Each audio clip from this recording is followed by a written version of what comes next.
കൈയൊഴിയാതെ കേരള സർക്കാർ ഓണത്തിന് ഇക്കുറിയും ഓണക്കിറ്റ് ലഭിക്കും.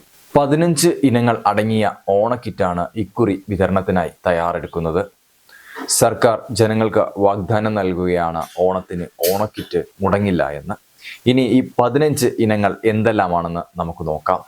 1/2 ലിറ്റർ വെളിച്ചെണ്ണ, 1/2 കിലോ പഞ്ചസാര, ചെറുപയർ പരിപ്പ്, സേമിയോ പായസം മിക്സ്, മിൽമ നെയ്യ്, കശുവണ്ടിപ്പരിപ്പ്, സാമ്പാർ പൊടി, മുളകുപൊടി, മല്ലിപ്പൊടി, മഞ്ഞൾപ്പൊടി, സേമിയോ, ചെറുപയർ, തുവരപ്പരിപ്പ്, പൊടിയുപ്പ്, തുണിസഞ്ചി എന്നിവ കിറ്റിലുണ്ടാവും. ക്ഷേമസ്ഥാപനങ്ങളിൽ വർക്ക് ചെയ്യുന്ന 4 പേർക്ക് ഒരു കിറ്റ് സൗജന്യമായി ലഭിക്കുന്നതായിരിക്കും. ഈ ആനുകൂല്യം മറ്റുള്ളവർക്ക് ലഭിക്കുന്നത് മഞ്ഞ കാർഡുകാർക്ക് മാത്രമായിരിക്കും.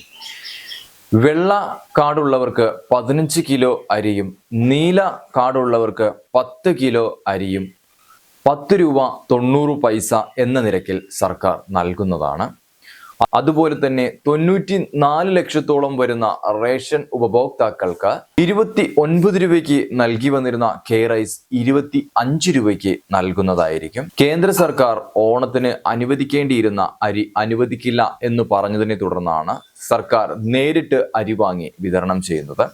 കേരളത്തിലെ ജനങ്ങൾക്ക് സ്വയം അരി വാങ്ങാൻ കഴിയും എന്നാണ് കേന്ദ്രത്തിന്റെ നിലപാട് എന്നാണ് സർക്കാർ ഇതിനെ വ്യാഖ്യാനിക്കുന്നത്. കേന്ദ്രം സഹായം നൽകിയില്ല എന്നുണ്ടെങ്കിലും സർക്കാർ സ്വയം ചെയ്യുമെന്ന് ഇതിലൂടെ തെളിയിക്കുകയാണ്. താങ്ക്